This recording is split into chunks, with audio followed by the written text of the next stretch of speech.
Good afternoon. I'm Mai Rodriguez. It's the first day of 2025. Happy New Year. You're watching Newsfeed at noon. The headlines. President Bongbong Marcos calling on Filipinos to learn from the past and have a growth mindset this 2025. The number of firecracker-related injuries in the country climbs to 340. South Korea reviewing its airport safety standards following the deadly Jeju Air crash. And a look at how the world rang in the new year from Asia to Europe. Thanks for joining us. We begin with a message of hope from President Bongbong Marcos as Filipinos usher in the new year. In his New Year message, the president called on Filipinos to draw guidance and inspiration from the lessons of the past year to better oneself. He also urged Filipinos to adopt a growth-focused mindset this 2025. The president also reflected on the adversities the Philippines faced in the previous year and the countless acts of bravery, compassion, and unity displayed by Filipinos during tough times. Vice President Sara Duterte also urging Filipinos to face the new year with hope. Duterte described 2024 as a year that challenged the country's resiliency and shaped a nation that stands for justice and progress. She then thanked Filipinos for their unyielding love for the country. Taong 2024 ay sumubok sa ating katatagan at humulma sa atin bilang isang sambayanang naninindigan para sa katarungan at kaunlaran. Ngayong 2025, sama-sama nating harapin ang iba't ibang hamon na magpapatibay sa atin bilang isang bansang patuloy na nananalig sa Diyos at nagtutulungan para sa ikauunlad at ikabubuti ng ating pamilya. Sa ating pagsalubong sa bagong taon, ako ay nagpapasalamat sa inyong walang sawang pagmamahal sa bayan na ipinamalas ninyo sa inyong pagsusumikap, pagtitiis, at pagtsatsagang magkaroon ng mas magandang kinabukasan. The number of firecracker-related injuries reaches 340. The health department says this is 34% lower than the 519 reported in 2023. The DOH adds most of the injuries are still due to illegal firecrackers. 10 kaso ay lalaki at ang pinakamaraming edad po ay mula 5 hanggang 19. Mga bata, mga teenager. A look now at how other countries rang in the new year. Thailand welcomed 2025 with eco-friendly fireworks crafted from sticky rice. The 6-act fireworks display celebrated the Thai heritage, taking place at the heart of Bangkok. Some onlookers reflected on the year that was and how they wish 2025 to be. Tragic event, like for example the children on the bus. I think that's the most tragic event for the 2024. I think for 2025 more on secure for the bus or any vehicle.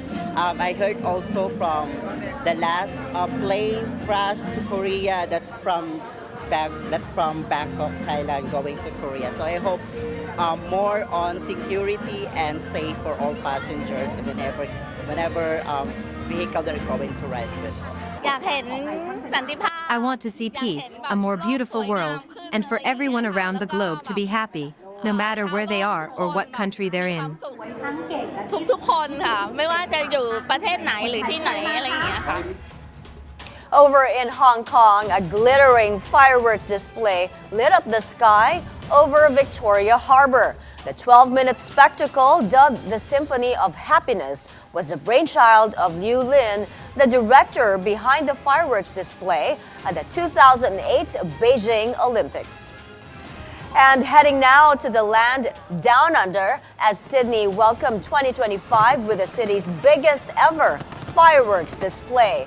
It stretched 7 kilometers along the Sydney Harbour. The display used more than 9 tons of fireworks, leaving more than 1 million spectators in awe. Back here at home, from changes in leadership to marathon hearings and heated debates with a former president, the Senate saw a very eventful 2024. Agatha Gregorio gives us a look back at some of the issues the upper chamber faced in her year-end report. From heated discussions on Philippine offshore gaming operations or POGOs to debates on the budget of agencies like the Office of the Vice President, numerous noteworthy events took place at the upper chamber or the Senate this 2024. Former President Rodrigo Duterte was at the center of a hearing on the war on drugs. Some senators received backlash over their supposed caution in questioning the former president even when he openly admitted that a Davao death squad existed and former chiefs of police were part of it.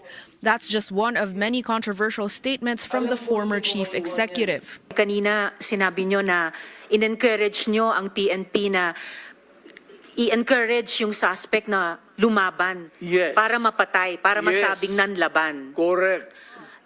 Correct. Para That was a very incorrect. Correct, yes. Very incorrect po, if I may say, as a It's civilian, not, sa professional police. It Salamat depends tayo, on, Mr. Chair. ano na natin yan, ma'am. That's your view, that. It's not my view only, Mr. Chair. Thank you for putting it on the record. Pagka-mayor, pagka-prosecutor. Ako, alam ko, dumaan ako, prosecutor, mayor, presidente, alam ko ang trabaho ko.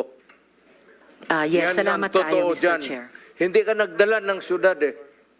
You never Totoo had po, a Mr. chance Chair. to solve the problem of a community.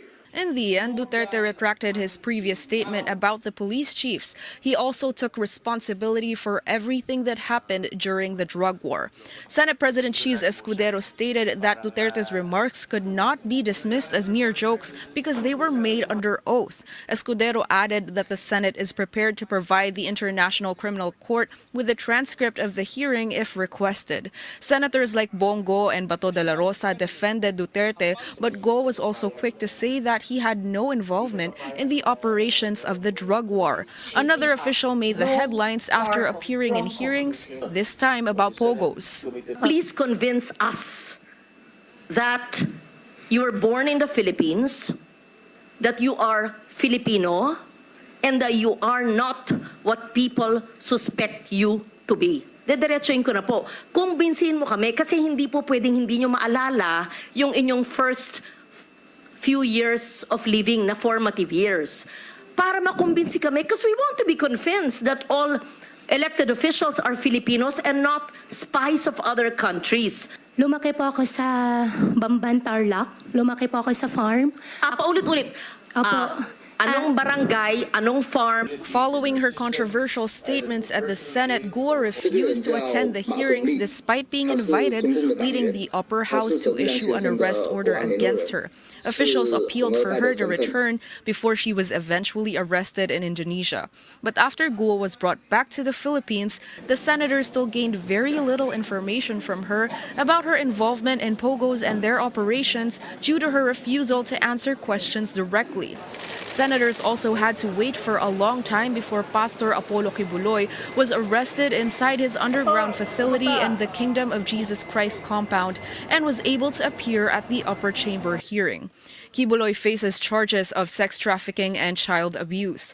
Alleged victims stepped forward to tell their stories at the Senate, some of them even coming from abroad. But Kibuloy only had this to say. Wala pong katotohanan yung kanilang mga sinabi.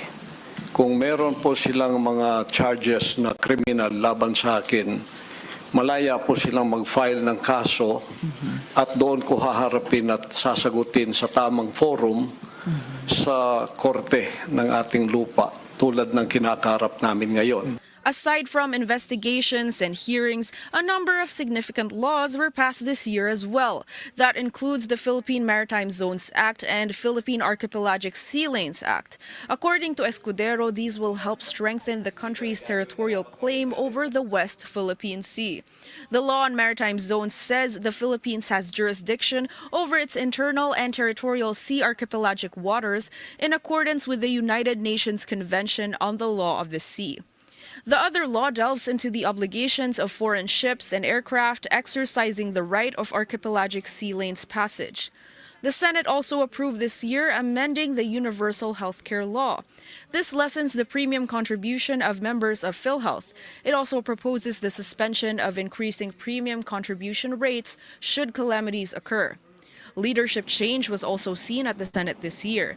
In May, Cheese Escudero replaced Mig Zubiri as Senate President. This also led to Jinggoy Estrada becoming Senate President pro tempore and Francis Tolentino becoming Senate Majority Leader. Even though Escudero has only been Senate President for a few months, rumors of a coup have surfaced multiple times. However, as of now, none of these rumors materialized. And the year would not end without Congress addressing the proposed budget. Among the hotly debated topics was the subsidy for PhilHealth, which was ultimately removed, and the funding for the Office of the Vice President, which was slashed by more than half at the House of Representatives. Gusto naman po magtrabaho ng ating Vice Presidente. Huwag ho nating pilayan ang gustong magtrabaho. Sa totoo lang po, ang daming opisina na mas malaki pa ang budget kaysa OBP, pero underperforming. Ang iba nga dyan, natutulog yung pondo. Ang daming programa na pilit sinasama sa mga program funds na hindi na po nagagamit, winawalis na po.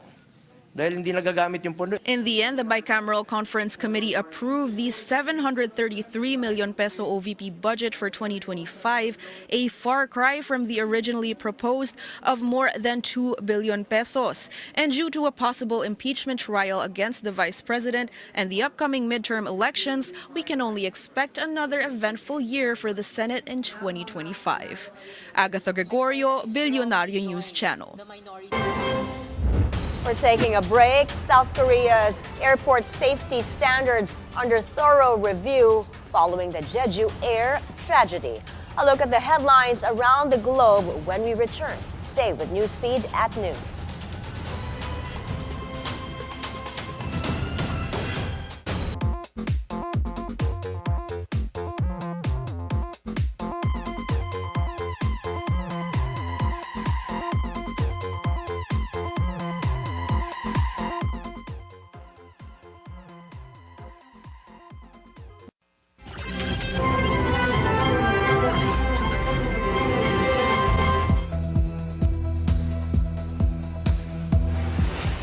We're back. You're still watching Newsfeed at noon. South Korea will review airport safety standards following the Jeju Air tragedy. 179 people died when Jeju Air Flight 2216 from Thailand crash-landed and burst into flames at Muan International Airport. Only 2 survived. So far, only 5 victims remain unidentified. We sent DNA samples to the National Forensic Service to identify 32 unidentified individuals. Of those, 27 have been identified, and as of this morning, detailed re-examinations are underway for the remaining 5. There has been some delay compared to the original timeline we had in mind, but I'd like to emphasize that we worked through the night, deploying as much manpower as possible and making every effort to shorten the process. The tragedy has led to mass trip cancellations in South Korea. A pub in Atlanta, Georgia is sharing fond memories of the late U.S. President Jimmy Carter. Manuel's Tavern, just next door to the Carter Center, are filled with mementos of Carter's visits. It was one of his favorite spots during his early political career. President Carter's passing is an emotional thing for me because, you know, it rekindles memories of my father, my uncle, the connection with the tavern, and how it's so sad that we're losing so many things, so many individuals, people with so much wisdom that not everybody had an opportunity to witness or share. Some of the late president's closest friends are also paying tribute. Jill Stuckey, the superintendent of the Jimmy Carter National Historic Park in Plains, Georgia, has been a friend to the Carter family since 1994. Legacy of service. That's what he and Rosalind both lived for. And it's hard for me to talk about one without talking about the other because they were inseparable. 77 and a half years of marriage. And they were in sync on pretty much everything. They wanted to live as long as they possibly could to help as many people as they possibly could. And they did it. I am one of the luckiest people in the world. I got to spend 30 years with my heroes. And I love them more today than the first day I met them. Turning now to the crisis in the Middle East, the United Nations Human Rights Office accusing Israel of destroying Gaza's healthcare system. It's also raising serious concerns about Israel's compliance with international law. In a damning report, the UN slammed what it called Israel's disregard for human rights for deliberately attacking hospitals in the Palestinian enclave. The Israeli military has consistently claimed Hamas is using hospitals as command centers. The protection of hospitals during warfare is paramount and must be respected by all sides at all times. In essence, if the relentless bombing and the dire humanitarian situation in Gaza were not enough, the one sanctuary where Palestinians should have felt safe, in fact, became a death trap. Under certain circumstances, the deliberate destruction of healthcare facilities may amount to a form of collective punishment, which is also a war crime. The report also highlights that several of these acts, if committed as part of a widespread or systematic attack directed against a civilian population, further to a state or, in the case of non-state actor, organisational policy, may also amount to crimes against humanity. Israel's war against Hamas has killed more than 45,500 Palestinians and turned the enclave into a wasteland. Over in Ukraine, President Volodymyr Zelensky confident of continued support from the U.S. as Russia's invasion nears its 3-year mark. The Biden administration has provided by far the most military support for Ukraine among Western nations since Russia's full-scale invasion in February 2022. Ukraine has been wary of U.S. President-elect Donald Trump's criticism of aid to Kyiv, but Zelensky is optimistic Ukraine could soon secure peace and earn worldwide respect with the help of the U.S. Дорогі українці, дорогі українки. Ukraine is not alone. We have our friends with us. Since the first minutes of this war, America has stood with Ukraine. I believe that America will also stand with Ukraine in the first minutes of peace.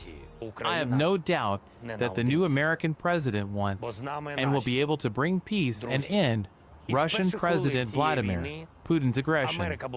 He understands that the former is impossible without the latter, because this is not a street brawl where the two sides need to be pacified. This is a full-scale aggression by a deranged state against a civilized one. And I believe that, together with the United States, we are capable of the strength to force Russia into a just peace. We're taking another breather. When we return, a look back at the business headlines of the year that was. Stay with Newsfeed at noon, only here on the Bilyonaryo News Channel.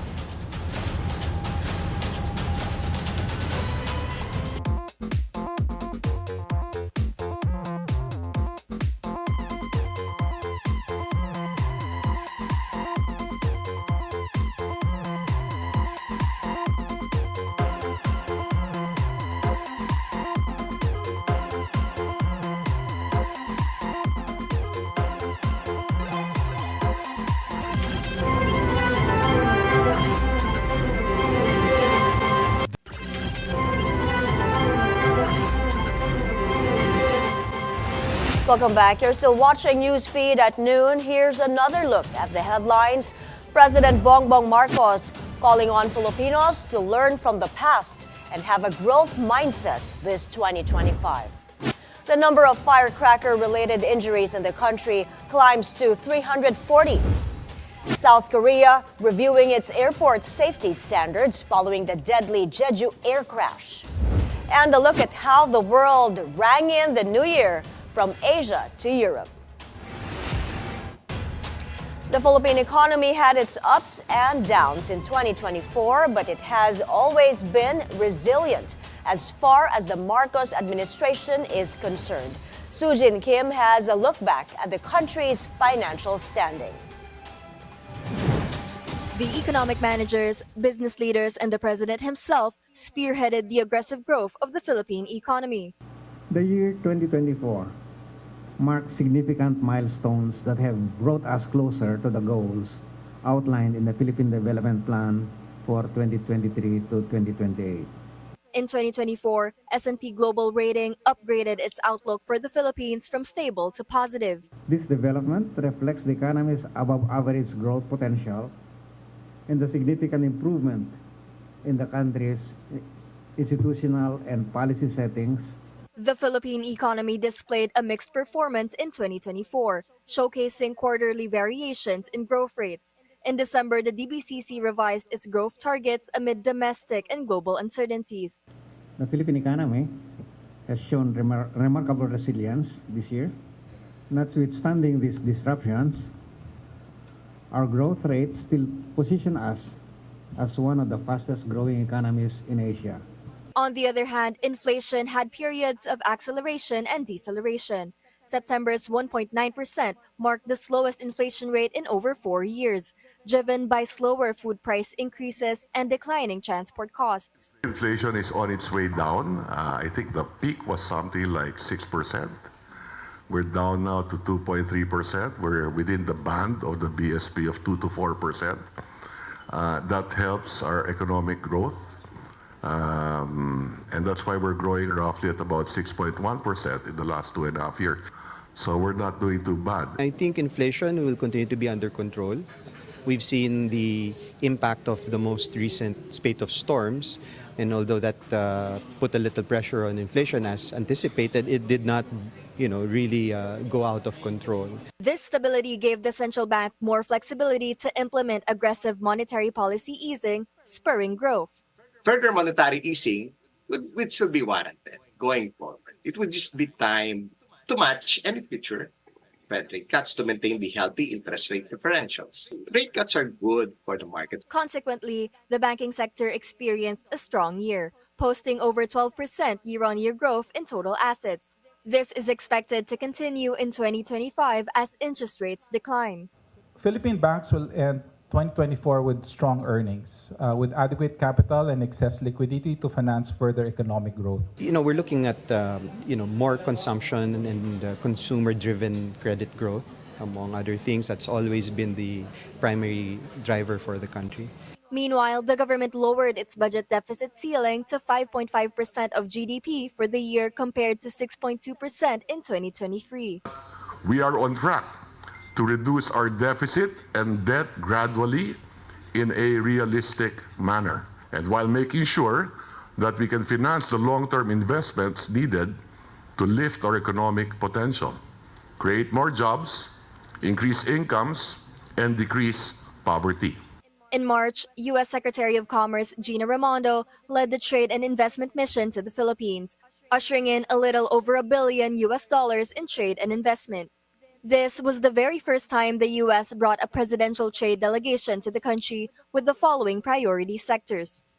The Philippines becomes the only country in the world that in 2024 will have 2 high-level trade missions. That is a testament to the strength and the potential for even further growth of our relationship. In June, President Marcos slashed tariffs on imported rice from 35% to 15% until 2028, a move that helped ease inflation. However, the full impact on rice prices was offset by frequent weather disturbances. While tariff reductions aimed to address food inflation, volatility in gas and electricity prices also had a significant impact on the cost of living and business operations throughout the year. Gas and electricity prices in 2024 reflected global market shocks and domestic supply challenges. Gasoline prices peaked mid-year due to supply constraints and global market pressures. These price movements underscored the need for more long-term solutions to ensure energy stability and cost-effective supply, particularly as the country strives to attract more investments and drive economic growth.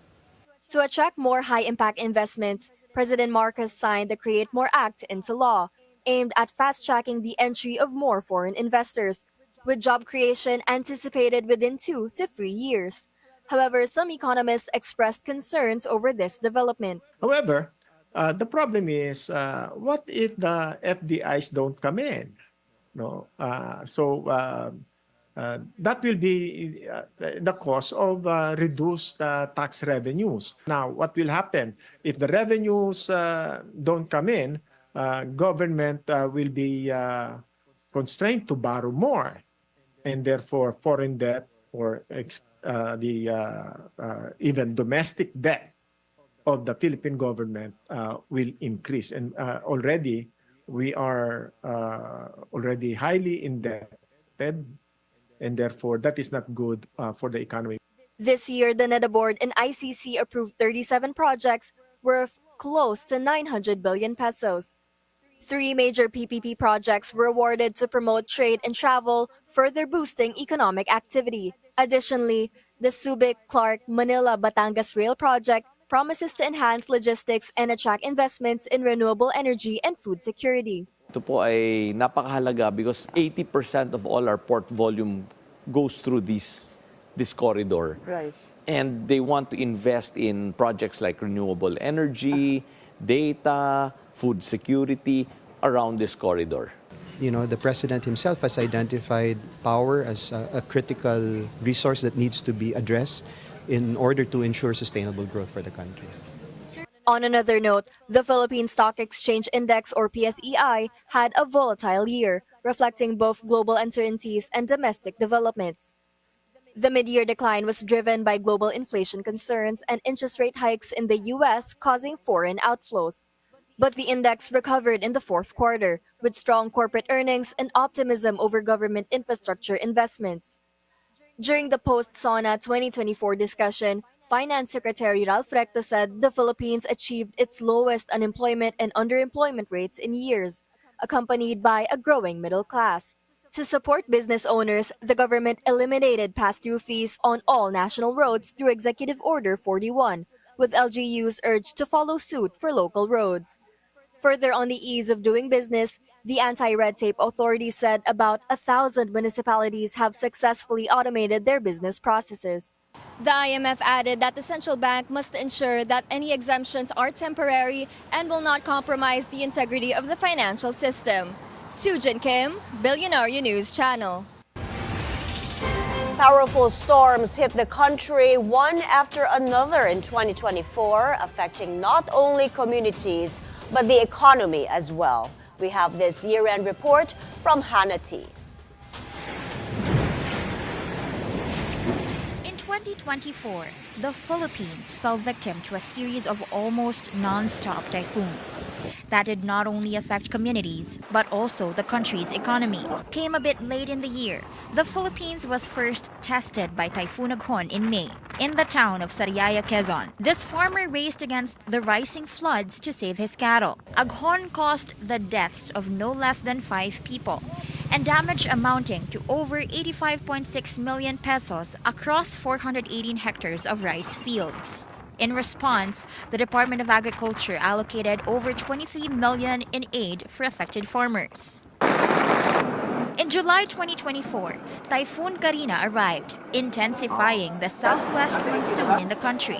One of the most affected areas was Marikina. Mud and soaked belongings were seen along this road in Barangay Industrial Valley Complex, following the effects of the southwest monsoon. Together with Typhoon Buchoy, Karina cost nearly 6 billion pesos in infrastructure damage across various parts of the country. Back-to-back typhoons Christine and Leon arrived in October. Even before Christine made landfall, it had already caused significant damage in the Bicol region. Over 150 people lost their lives, mostly due to raging floods and landslides. The two typhoons cost over 16 billion pesos in damage to the country's infrastructure and agricultural sector. In Pangasinan, Tatay Roger ensured his boat would not be swept away by the waves. He hadn't been able to fish for 5 days due to the bad weather. Kagaya naman ng kunting-kunti, pinagtyagaan na yung mayroon. Nahirapan kami ngayon dahil bagyo eh. Walang income sa araw na pangganap buhay namin. After the wrath of Typhoon Christine, residents of Barangay Libsong East in Lingayen each had their way of coping with the adverse weather. Before rescue teams arrived, these residents dug a pathway from the road leading to the sea to allow the water to flow out. Di pare-parehas ma'am, may hanggang baywang, may lagpas tuhod. On November 7, Typhoon Marce hit Cagayan.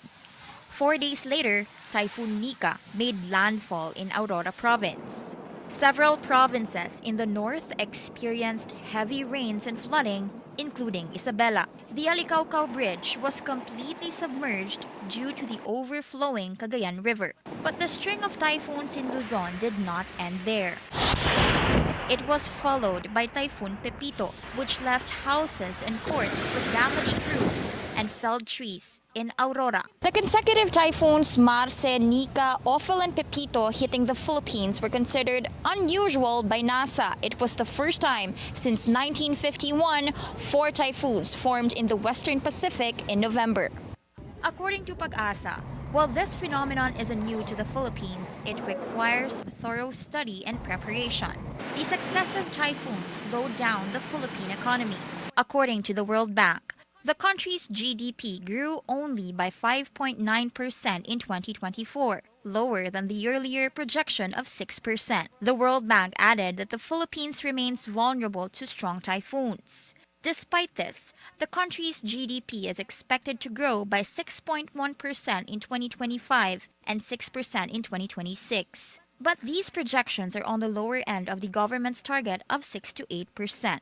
Aside from inflation, the economy slowed down in the third quarter of the year due to typhoons that disrupted government spending and agricultural production.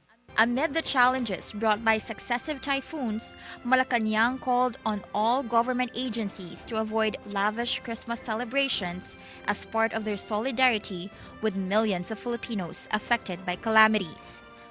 Kahit papano sana, yung ating sanang gawing papamasko, pamahagi na natin sa kanila. Kawawa naman at sila'y naghihirap. Government agencies also continue delivering aid to those affected to help them fully recover.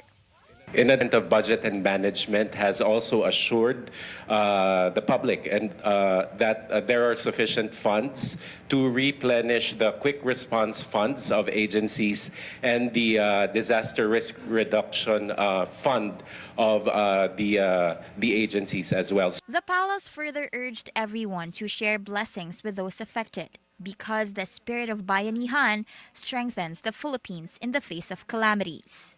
Hannah T., Bilyonaryo News Channel.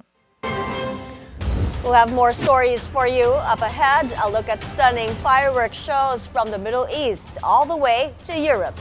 Stay with Newsfeed at noon, only here on the Bilyonaryo News Channel.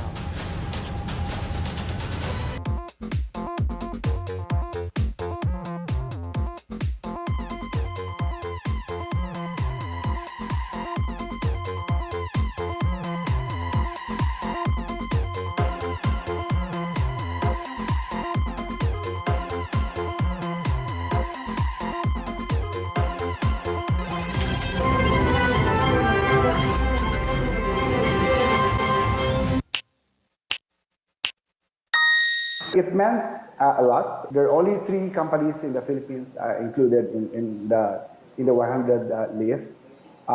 It's also validated what we are doing is good for the environment. Aside from that, we're also able to get a new investment from CSEF, Southeast Asia Clean Energy Fund, early this year. We are able to raise $6 million.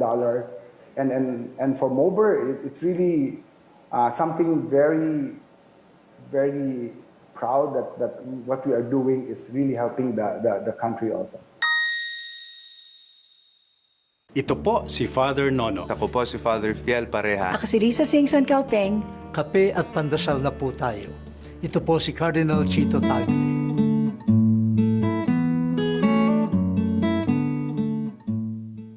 Good morning, I'm Ferdy Salvador. Good morning, I'm Mikey Oreta, and welcome to Industry Beacon, where we shine a light on the trailblazers, the disruptors, and the industry leaders shaping our future. And in each episode, we explore how they're staying ahead in their fields, one industry at a time. Can bring luxury products, and that the Filipino nurses and the malasakit is really what makes us really good. Compared to other industries like oil and gas, you can never compete salary-wise.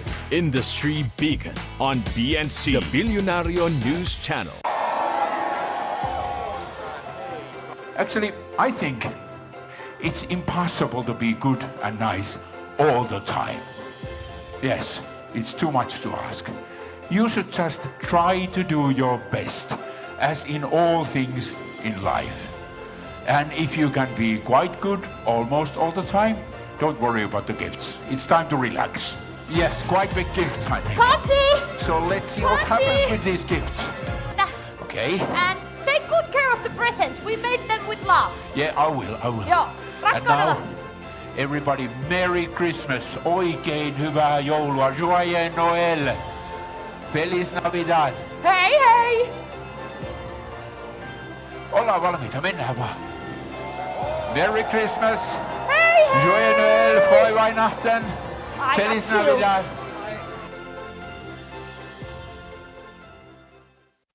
Ako po si Pinky Webb. At ako naman si Corina Sanchez Rojas. Simulan na natin ang agenda. Yung nawala na 10 billion comes from the computerization. Government subsidy para sa PhilHealth umarangkada na. Muugong ang panawagang executive clemency para sa death row convict na si Mary Jane Veloso. Pipilitin daw ni Pangulong Bongbong Marcos na pirmahan ang 2025 budget bago magpasko. Sa bawat issue, may anggulo at ang balita, may agenda. I think based on watching all of the other games, Freddie said in his interview, the creativity, I guess. Watching the other games and our games, it just looks a little bit more fun to watch our games. We take chances, we take risks, especially in the last areas. I think if we score more goals, then we'll be even more entertaining to watch. Yeah, we are a young group, have some experienced players. I think that is good for young players also, so we can learn from them. We have Garrett that play in the Bundesliga, a lot of experience. So I think we all young players should look up to him and all the other guys. They've been through the game a lot of years, and it's a young, fresh blood that's coming in now. So it's important for the nation and important for the team.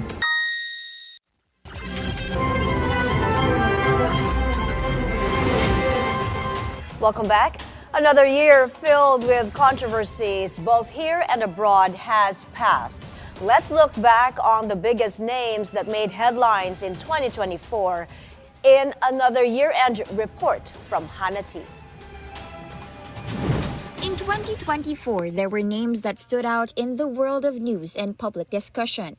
Some due to controversy, some success, and others because of legal challenges. Here are 10 personalities who stood out in the year 2024. Number 10, Maris Racal. Maris Racal did not just shine in music and film in 2024, but also on social media due to her involvement in a love triangle with Anthony Jennings and his ex-girlfriend.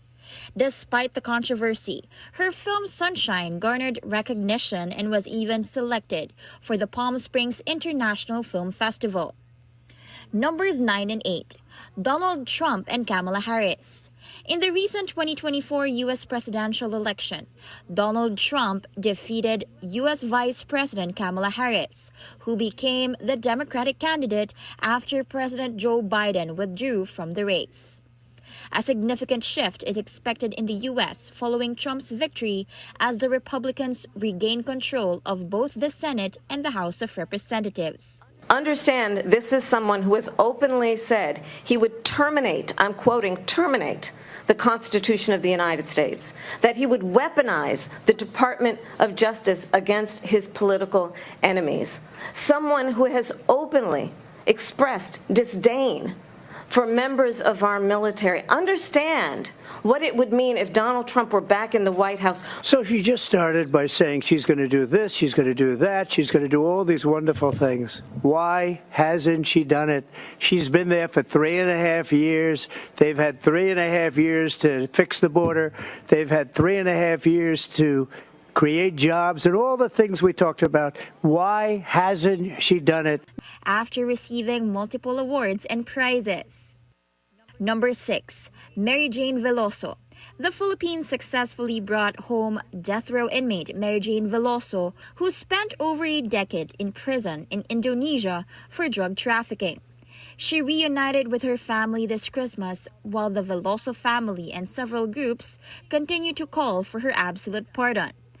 Hindi namin akalain na mangyayari ito. Sa 15 years, ito nagkasama-sama na kami ng Pasko. Number 5, Apollo Kibuloy. Kingdom of Jesus Christ leader Apollo Kibuloy was arrested this year after months in hiding. He is former President Rodrigo Duterte's spiritual advisor and one of the most influential preachers in Mindanao. Included in the FBI's Most Wanted, he also faces criminal charges including human trafficking and sexual abuse here in the country. Kung meron po silang mga charges na kriminal laban sa akin, malaya po silang mag-file ng kaso. Number 4, Alice Go. Alice Go or Go Hua-ping was dismissed as mayor of Bamban, Tarlac after being linked to illegal pogo operations. There are also allegations that she is a Chinese spy. She is now detained at the Pasig City Jail facing multiple charges including human trafficking. Number 3, former President Rodrigo Duterte. The issue of Duterte's drug war persists even after he left office. The House Quad Committee has diligently investigated allegations involving some of his family members in illegal drug trade. Number 2, President Bongbong Marcos. Despite the Uniteam fallout this year, President Marcos managed to sign significant laws and crack down on illegal pogo operations in the country. Effective today, all pogos are banned. His administration also continued relevant projects in infrastructure and other sectors. And number 1, Vice President Sara Duterte. Vice President Sara's name remained at the center of news this year, from the viral Zoom meeting where she made threatening remarks against the first couple and House Speaker, to the allegations of misuse of confidential funds and 3 impeachment complaints. She continues to be one of the most powerful officials in the country. In 2024, these individuals made stories of success and controversy. Who will leave their mark in 2025? Hannah T., Bilyonaryo News Channel. And before we go, here's a look at how iconic landmarks from the Middle East to Europe dazzled for the new year. In Dubai, a stunning fireworks display at the world's tallest skyscraper lit up the skies. Hundreds gathered to watch the nearly 9-minute-long show titled Beyond Dreams, featuring fireworks, lasers, and colorful displays on the Burj Khalifa. Not to be outdone, Paris also kicked off 2025 with massive fireworks, which briefly engulfed the Arc de Triomphe in a fiery display. Thousands gathered at the Champs-Élysées Avenue to watch the show and celebrate the new year. And finally, in London, a fireworks display over the River Thames greeted revelers as the Big Ben struck midnight. The festivities went ahead as planned, even with heavy rains and strong winds in the forecast. All eyes are now at the Big Apple as we're minutes away from the iconic ball drop at Times Square, its 120th edition. Security is tight in the area, but officials say there are no credible threats to the event. Aside from the ball drop, tons of confetti will also rain down on revelers as the clock strikes midnight. And those are the news this hour, January 1st, 2025. I'm Mai Rodriguez. From all of us here in Bilyonaryo News Channel, we are wishing you a happy and prosperous New Year. Good afternoon.